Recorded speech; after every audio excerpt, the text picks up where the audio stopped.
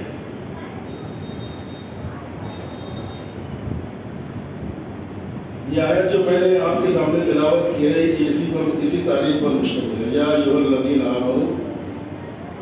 ایمان والو، ان جاءکم فاسق، کہ کوئی شریر غیر معتبر آدمی کسی شخص کے متعلق کوئی شکایت یا کوئی الزام لے کر آئے، بیان کرے کہ اس نے میرے ساتھ یہ کیا، فلاں کے ساتھ یہ کیا، یا کوئی الزام کہ اس نے تو ایسا کیا ایسا کیا،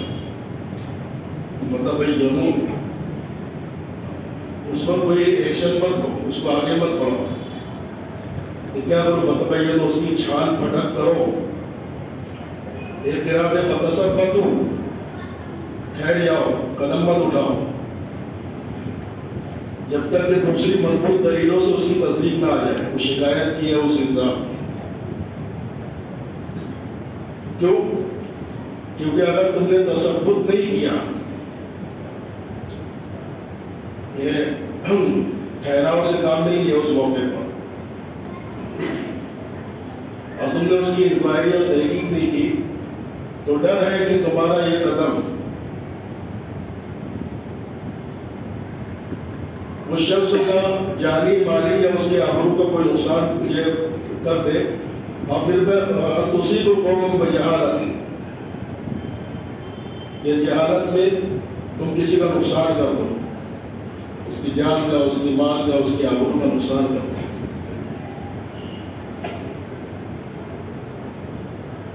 اس موقع سے بات ثابت ہوئی کہ بغیر تحقیق کے کسی بھی قدم پر، یعنی کسی بھی خبر، شکایت یا الزام پر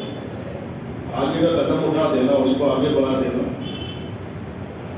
اللہ پاک نے اس کو جہالت والا قدم قرار دیا ہے۔ یہ جاہلانہ طرز عمل ہے، ان تصیبوا قوما بجہالۃ،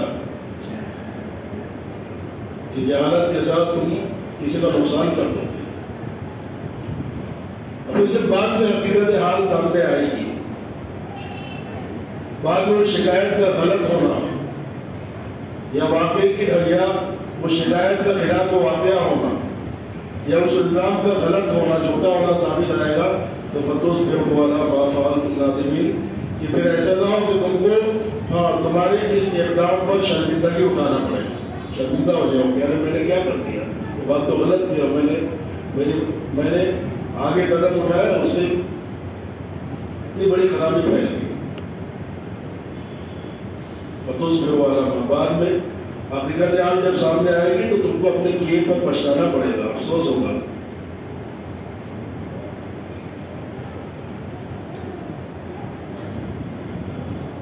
یہ آیت اس موقع پر اتری ہے، اللہ کے نبی علیہ السلام نے ایک مرتبہ بنو مستلق ایک قبیلہ ہے جو مسلمان ہو چکا تھا، انہوں نے زکوٰۃ وغیرہ دینے کا وعدہ کر لیا تھا کہ پابندی زکوٰۃ دیں، اور اپنے ایمان اور اسلام میں مخلص تھا، اللہ کے نبی صلی اللہ علیہ وسلم کی سسرال تھی یہ قبیلہ، اس قبیلے کا سردار اللہ کے نبی علیہ السلام کے سسر تھے، مخلص مسلمان تھے۔ اللہ کے نبی نے ایک شخص کو بھیجا اسے زکوٰۃ وصول کرنے کے لیے،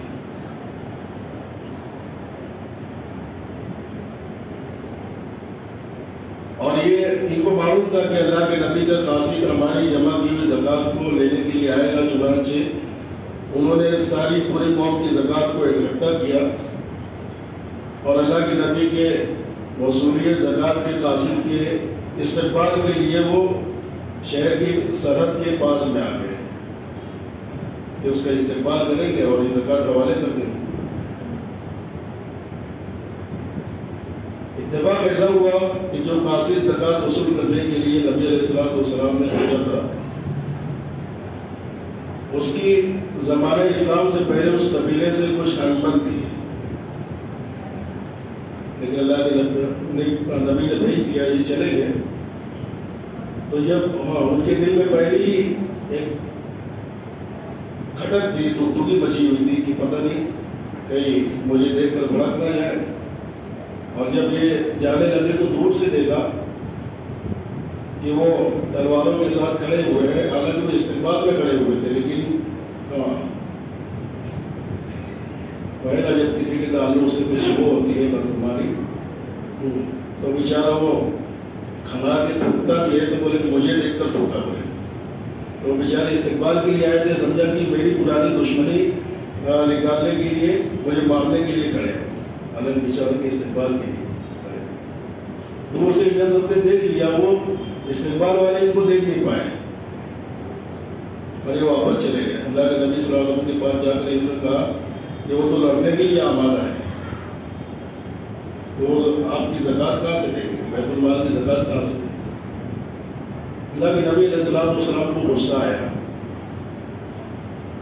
آپ نے مجاہدین کا ایک دستہ دے کر حضرت خالد بن ولید رضی اللہ تعالیٰ عنہ کا روانہ کیا، تو جا کر دیکھنا اور اگر گڑبڑ نظر آئے تو وہیں پر جو ہے آگے قدم بڑھا دینا۔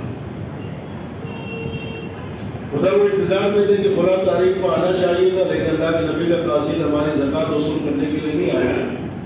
تو قبیلے کا جو سردار تھے حارث بن زرار، جو اللہ کے نبی صلی اللہ علیہ وسلم کے سسر تھے، یہ قوم کے سرداروں کو لے کر خود ہی آپ یہ سمجھ کر کہ اللہ کے نبی صلی اللہ علیہ وسلم کہیں ہم سے ناراض تو نہیں ہو گئے کہ آپ کا قاصد وصولی کے لیے نہیں آیا، تو خود ہی جو ہے زکوٰۃ کا مال لے کر اپنے ذیلی سرداروں کے ساتھ میں مل کر جو ہے اللہ کے نبی صلی اللہ علیہ وسلم کے پاس میں آئے۔ راستے میں حضرت خالد بن ولید کا دستہ ملا، ان سے گفتگو شروع تھی تو غلط کانسیپٹ کلیئر ہوا، غلط سوچ کلیئر ہوئی، اور پھر یہ پہنچے اللہ کے نبی علیہ السلام کے پاس میں۔ اللہ کے نبی نے کہا کہ تم نے میرے قاصد کو مارنے کا ارادہ کیا اور زکوٰۃ جو ہے تم نہیں دینا چاہتے تھے، تو پھر انہوں نے کہا کہ نہیں اللہ کے نبی، ہم تو آپ کے قاصد کو دیکھا بھی نہیں، ہم تو استقبال کی تیاریوں میں تھے، خدا کی قسم ہم نے آپ کے قاصد کا چہرہ بھی نہیں دیکھا کہ وہ کب آئے اور یہ چلے گئے۔ تو اس پر یہ آیت نازل ہوئی، یا ایھا الذین آمنوا ان جاءکم فاسق۔ جس قاصد کو اللہ کے نبی نے روانہ کیا تھا وہ کوئی فاسق اور شریر نہیں تھا، ان کی ایک اجتہادی غلطی ہو گئی تھی، تو اللہ پاک نے فرمایا کہ کوئی فاسق اور شریر یا غیر معتبر آدمی کوئی خبر لے کر آئے، اب یہ آیت ذرا زیادہ ساتھ سمجھ میں آئے گی، یا کوئی فاسق بنبأ، کوئی غیر معتبر آدمی کوئی خبر تم پر لے کر آئے، کوئی شکایت لے کر آئے، کچھ الزام لے کر آئے، تو تم اس کی خوب تحقیق اور جانچ پڑتال کر لیا کرو، اور تصیبکم، کہیں ایسا نہ ہو کہ تم کسی جماعت کا نقصان کر دو، جان مال کا، عزت آبرو کا، پھر بعد میں حقیقت حال کرنے پر تم کو شرمندہ ہونا پڑے۔ کہ اگر حضرت خالد بن ولید رضی اللہ تعالیٰ عنہ ڈائریکٹ جا کر حملہ کر دیتے تو کیا ہوتا؟ ایک بہت بڑا نقصان ہوتا، اسلام کا بھی نقصان ہوتا، اس قوم کا بھی، اس محلے والوں کا، اس قبیلے والوں کا بھی نقصان ہوتا۔ تو یہ بڑی زرین تعلیم ہے کہ کسی خبر کے آنے کے بعد بہت جلد ہم اپنے دماغوں میں بدگمانی کو جنم دے دیتے ہیں۔ بدگمانی غیبت سے پہلے کا ایک اسٹیپ ہے، پہلے کا قدم، پہلے بدگمانی دماغ میں آتی ہے، پھر وہ زبان پر آ جاتی ہے تو غیبت بن جاتی ہے۔ تو اللہ پاک نے آگے اس کو بھی کہا کہ اگر تمہارے اندر اتنی سنجیدگی اور اتنا سینس نہیں ہے تو پھر تمہارے اندر بدگمانی آئے گی، اپنے آپ کو بدگمانی، اپنے آپ کو بہت سارے گمانوں سے بچاؤ۔ گمان کہتے ہیں اندازے سے کوئی چیز سوچ لینا، عربی میں اس کو ظن کا لفظ کہا گیا، اندازے سے، جس کو ظن کہتے ہیں، گمان، اندازے سے کوئی رائے قائم کرنے کو کہتے ہیں۔ مفسرین نے کہا ہے کہ گمان 4 طریقے کے ہوتے ہیں۔ ایک وہ گمان جو حرام ہے، ایک وہ گمان جو جائز ہے، ایک وہ گمان جو مستحب ہے، ایک وہ گمان جو واجب ہے۔ جی، اللہ کے ساتھ بدگمانی کرنا یہ حرام ہے، اللہ کے ساتھ بدگمانی کرنا یہ حرام ہے، یہ حرام والی قسم میں آتا ہے۔ یہ گمان، یہ غلط گمانی یہ حرام ہے کہ اللہ پاک میری مغفرت کرے گا نہیں کرے گا، اللہ پاک میرے کاموں کو نہیں بنائے گا، اللہ پاک میرے کاموں کو بگاڑ دے گا۔ اللہ پاک کہتے ہیں کہ میں میرے بندے کی گمان کے مطابق ہوتا ہوں، میرا معاملہ۔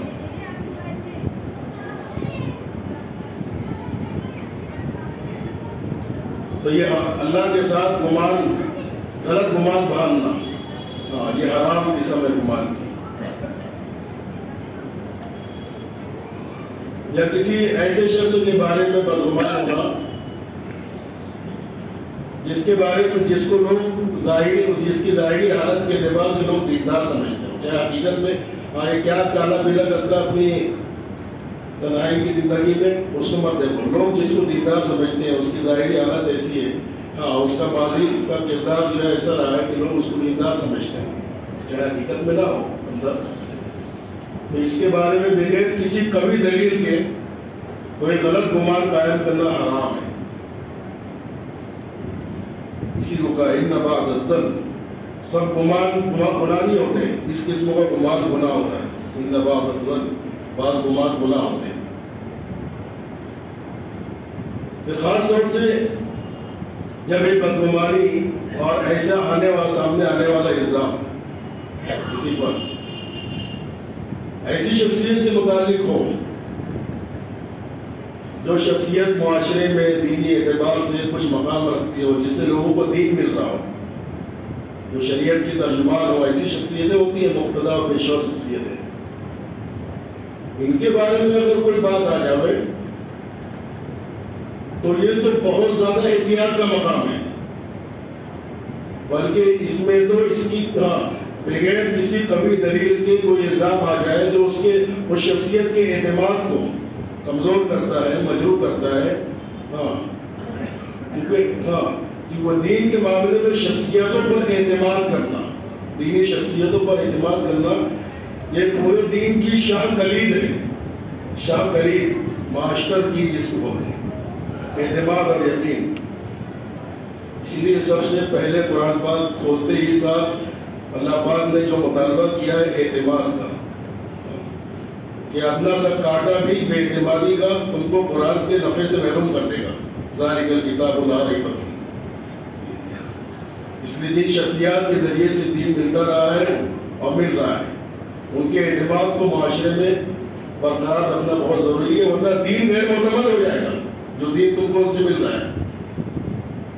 اس لیے کہ ہم نے قرآن اور حدیث سے براہ راست دین کو سمجھنے کی صلاحیت نہیں ہے۔ دین وہی ہے جو اللہ کے نبی علیہ السلام نے 23 سالوں کے اندر قرآن پاک کے ذریعے سے پیش کیا، اور علماء جس کو بتاتے ہیں یہ غیر ضروری ہے۔ دین صرف قرآن اور حدیث میں جو بات ہے وہ جو ہے اس کو ماننے کا نام، اس کو دین ماننا نہیں، بلکہ قرآن اور حدیث میں جو ہے اور علماء قرآن حدیث سے سمجھ کر جو ہم کو بتاتے ہیں وہ دین ہے۔ یہ بہت بڑا فتنہ ہے یہ بھی، کہ ہم صحابہ کی زندگیوں سے ڈائریکٹ دین سمجھیں گے، قرآن حدیث سے ڈائریکٹ دین سمجھیں گے، بہت بڑا فتنہ ہے۔ اس لیے شخصیات کا اعتماد برقرار رکھنا یہ پورے معاشرے کی ذمہ داری ہے۔ عائشہ رضی اللہ تعالیٰ عنہ پر غزوہ بنو مصطلق سے واپسی پر، اسی غزوے سے جو میں نے بتایا جس کا تذکرہ، اسی قبیلے سے غزوہ کر کے سن 6 ہجری میں اللہ کے نبی صلی اللہ علیہ وسلم جب واپس آئے تو ایک بہت بڑا طوفان حضرت عائشہ رضی اللہ تعالیٰ عنہ کی ذات پر باندھا گیا، بہتان۔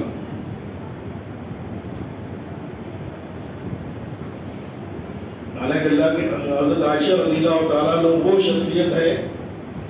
جب حضرت مولانا ابراہیم صاحب کو میں نے 2 مرتبہ دیکھا، حضرت عائشہ رضی اللہ تعالیٰ عنہ کا نام لیتے وہ حضرت مولانا ابراہیم صاحب کو گریہ طاری ہو جاتا ہے کہ ان کے عمر پر بہت احسانات ہیں، ان سے ہم کو بہت بڑا دین کا حصہ ملا ہے۔ 2 مرتبہ حضرت کو دیکھا کہ گودرا میں بھی، اس سے پہلے نیرول میں بھی۔ جو روایتیں جو انہوں نے بیان کی ہیں تو حضرت جو ہے حضرت ماں عائشہ کے نام سے یہ آپ پر گریہ تاری ہوا، ایسی شخصیت آپ سے، ہاں گویا کہ آدھا دین ملا ہے، عورتوں کا بھی دین بہت سارا آپ سے ملا ہے اور مردوں کا دین بھی حضرت عائشہ سے ملا ہے۔ جب ان کے اوپر تہمت لگی ہے، منافقین نے ایک طبقے نے تہمت لگایا ہے، تو اس موقع پر جو ہاں مدینہ کے لوگ 3 حصوں میں تقسیم ہو گئے۔ ایک تہمت لگانے والا، ان کا جرم تو بہت بڑا تھا، بہت آگے کے مجرم تھے۔ دوسرا وہ جو اس تہمت سے متاثر جو خاندان تھا، اللہ کے نبی علیہ السلام کا، حضرت ابوبکر رضی اللہ تعالیٰ عنہ کا خاندان، ظاہر بات ہے کہ اپنی صفائی میں کچھ بول نہیں سکتے تھے، ان کا پہلو کمزور تھا، تو یہ ایک الزام لگانے والا اور ایک جو متاثرہ خاندان، اور ہاں جس پر الزام لگایا اس کے متعلق ہی جیسا اللہ کے نبی، آپ کا گھرانہ اور حضرت عائشہ کے باپ کا گھرانہ، حضرت ابوبکر صدیق کا، یہ بھی بیچارے کچھ بول نہیں سکتے تھے، خاموش۔ اور تیسرے وہ مخلص مسلمان تھے، سچے پکے مسلمان، جنہوں نے اس موقع پر خاموشی میں اپنی عافیت سمجھا۔ جی ہمارے سامنے یہ باتیں آتی ہیں نا کسی کے بارے میں، فلاں صاحب، کسی معتبر شخصیت کے بارے میں، کسی مقتدی اور پیشوا کے بارے میں، ہم لوگ نہیں بھائی میں کچھ نہیں بولتا، تو خاموش بیٹھ۔ جب آپ کے سامنے اس کا ماضی میں کوئی کردار اطمینان بخش رہا ہو، ظاہری حالت اس کی ٹھیک ہے، تو پھر آپ کا اس موقع پر خاموشی، آپ کی ذمہ داری خاموشی اختیار کرنا نہیں ہے، بلکہ آپ کی ذمہ داری اس موقع پر جم کے اس کی تردید کرنا ہے اور سامنے والے کی زبان کو روکنا ہے کہ نہیں آپ غلط بول رہے ہو، آپ کے پاس کوئی مضبوط دلیل نہیں ہے، آپ خاموش بیٹھو۔ جو لوگ اس کی تصدیق کر رہے ہیں وہ تو اس کے ساتھ سے شریک ہے، لیکن جو کان پکڑ کے کچھ نہیں بولتے نا، نہیں بھائی ہم لوگ کچھ نہیں بولتے اس معاملے میں، بڑی شخصیت ہے، کچھ نہیں بولتے، آپ نہیں بول رہے، لیکن جو بول رہے ہیں ان کی زبانیں خاموش کرنا بھی تمہاری ذمہ داری ہے، تمہارا اس موقع پر خاموش رہنا یہ تمہاری مجرمانہ خاموشی ہے۔ تو تیسرا طبقہ ہوا تھا مسلمانوں کا، جس پر اللہ پاک نے سورہ نور کے دوسرے رکوع کے اندر اللہ پاک نے ان کو لتان لگائی، تم خاموش بیٹھ کے اپنے آپ کو بہت 30 بار کا سمجھ رہے ہو، تمہارا تو ایک کام تھا کہ جب اس پاکیزہ شخصیت کے بارے میں یہ الزام سنا تھا، لولا اذ سمعتموہ قلتم ما یکون لنا ان نتکلم بہذا، اسی تیسرے طبقے کے بارے میں جو گمان تو اچھا رکھتے تھے ماں عائشہ کے بارے میں، لیکن انہوں نے اس الزام کو سن کر اس کی تردید نہیں کی اور لوگوں کی زبانوں کو اس سے روکا نہیں، خاموش نہیں کیا، تو ان کے بارے میں اللہ پاک نے کہا کہ تم نے ایسا کیوں نہیں کیا کہ جب تمہارے کانوں پر بات آئی، ایک خیانت کی، ایک الزام کی اس شخصیت کے بارے میں، تو تم کو تو کہنا تھا کہ ارے خاموش ہو، ہمیں یہ ذہن نہیں دیتا کہ ایسی شخصیت کے بارے میں ہم ایسی بات زبان پر رہے ہیں، سبحان اللہ یہ تو بہت بڑا الزام، بہت بڑا بہتان ہے، تم کو یہ کہنا چاہیے تھا۔ یہ الفاظ بڑے خوبصورت پیرائے میں، بڑے واضح پیرائے میں اللہ پاک نے تعلیم دی کہ کسی معتبر شخصیت جو دینی اعتبار سے جن کا کوئی فیض پہنچ رہا ہو، اس کے بارے میں کوئی بات ہے تو تم کو یہ کہنا چاہیے، جیسی کان میں پڑے اور کوئی مضبوط دلیل نہیں ہے تو کہنا چاہیے ما یکون لنا ان نتکلم بہذا، ہم کو یہ بات ذہن نہیں دیتی کہ ہم ایسی بات زبان پہ لائیں، سبحان اللہ یہ تو بہت بڑا بہتان ہے، تم نے ایسا نہیں کہا، تو تمہاری خاموشی یہ ہے، یہ قابل گرفت ہے، یہ وہ تو بڑے مجرم ہیں جو بات پھیلا رہے ہیں، وہ تو ان کا جرم تو بہت آگے کا ہے، جو ان کی تصدیق کر رہے ہیں، ان کی ہاں میں ہاں ملا رہے ہیں، ان کا جرم تو بہت آگے کا ہے، لیکن تمہاری خاموشی میں تمہارا ایک جرم ہے، یہی ظلم اللہ وان تعودوا لمثلہ ابدا، اللہ پاک تم کو نصیحت کرتا ہے کہ آئندہ کوئی ایسی بات پیش آئے تو ایسا طرز عمل اختیار کرنے سے بچے رہنا، یہی ظلم اللہ وان تعودوا لمثلہ ابدا ان کنتم مؤمنین، اگر تمہارے دلوں میں تھوڑا بھی ایمان ہے تو تم آئندہ ایسا نہیں کرو۔ دوستو یہ اصول ہے اور یہ ہدایت ہے جو معاشرے کو پاکیزہ بناتی ہے، انسان کی چھوٹا ہونے کے لیے کافی ہے کہ وہ سنے اور بغیر دلیل اور بغیر ثبوت کے اس کو آگے بڑھا دے، ہاں اگرچہ حقیقت میں جھوٹا نہیں ہے، لیکن یہ بات بغیر تحقیق کے بات کو آگے بڑھانا انسان کے جھوٹا بننے کے لیے کافی ہے۔ اللہ پاک ان قرآنی تعلیمات پر اور ہدایت پر عمل کرنے کی توفیق عطا فرمائے، اور جن شخصیات سے امت کو دین مل رہا ہے ان کے بارے میں بدگمانی پیدا ہونے سے اور ان کے اعتماد کو مجروح ہونے سے اور اس کا ہم کو سبب بننے سے حفاظت فرمائے، کیونکہ یہ مسئلہ اس کا ذاتی نہیں رہتا، اس شخصیت کا ذاتی مسئلہ نہیں ہوتا ہے، بلکہ یہ دین کا ایک اجتماعی نقصان ہوتا ہے کہ اس کا جو اعتماد امت میں ہے اور امت اس اعتماد کے نتیجے میں اس سے دین کو لے رہی ہے، اس سے شریعت کی رہبری حاصل کر رہی ہے، وہ اعتماد جو مجروح ہو رہا ہے تو وہ یہ نقصان صرف اس کا ذاتی نہیں ہے بلکہ یہ دین اسلام کا ایک بڑا نقصان ہے۔ اور اس وقت میں باطل طاقتیں دینی رہنماؤں کے تعلق سے سارے بدگمانی پیدا کرنے والے اور ان کے اعتماد کو ختم کرنے والے قدم اٹھا رہی ہیں۔ کہیں ایسا نہ ہو کہ ہم بھی نادانستہ طور پہ